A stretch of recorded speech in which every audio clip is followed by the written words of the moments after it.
The cultural image of the local car dealer is often one of effortless wealth. We imagine a business owner who buys a plot of land, parks a few hundred cars on it, and becomes the richest person in town by collecting massive markups on every sale. The actual math tells a different story. This chart breaks down a $10,000 car sale. Once you account for manufacturer costs and total overhead, the average dealership keeps between 1 and 2.5% of the sale price's actual profit. That leaves them clearing roughly $100 to $250.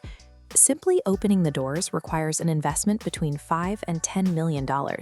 This figure covers the franchise fee and the land, along with a mandatory $250,000 for proprietary dealer management software and diagnostic systems. Skeptical. Most people assume the dealer owns the cars on the lot, but the inventory is financed through a revolving credit line called floor plan financing. The dealership holds the metal, while a bank or manufacturer lender holds the risk. Every day a car remains on the pavement, it actively loses money. Between floor plan interest, insurance, and depreciation, a single vehicle generates a holding cost of $40 to $85 for every day it goes unsold. Opening an independent used car lot avoids those franchise mandates, but it forces owners into crowded wholesale auctions. Here, they must bid at high speeds against hundreds of other dealers to secure a net margin of roughly 5 or 6%. The physical parking lot behaves as a high-risk debt trap, where every row of cars represents a compounding liability of interest and daily depreciation. The question is, where does the actual wealth in this industry originate? The extraction begins at the sales desk. Dealerships use this grid, the foursquare, to tangle 4 financial variables together. Buyers fixate on the monthly payment. By stretching the loan term, the salesperson offers a higher trade-in while freezing the payment, quietly increasing total interest.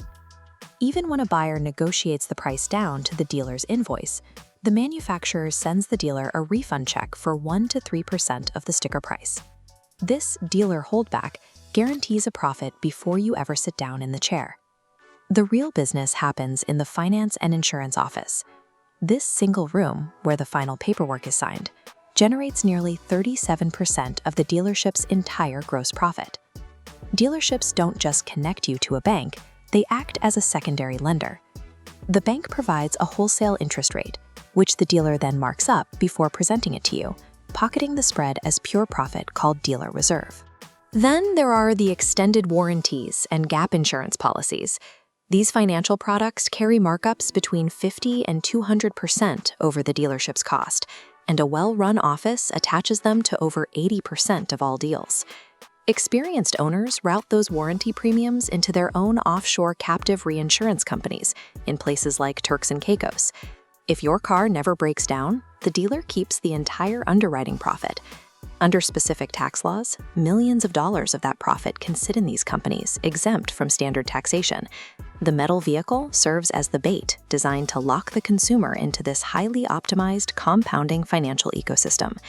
Another layer of profit is located in the service, parts, and collision departments.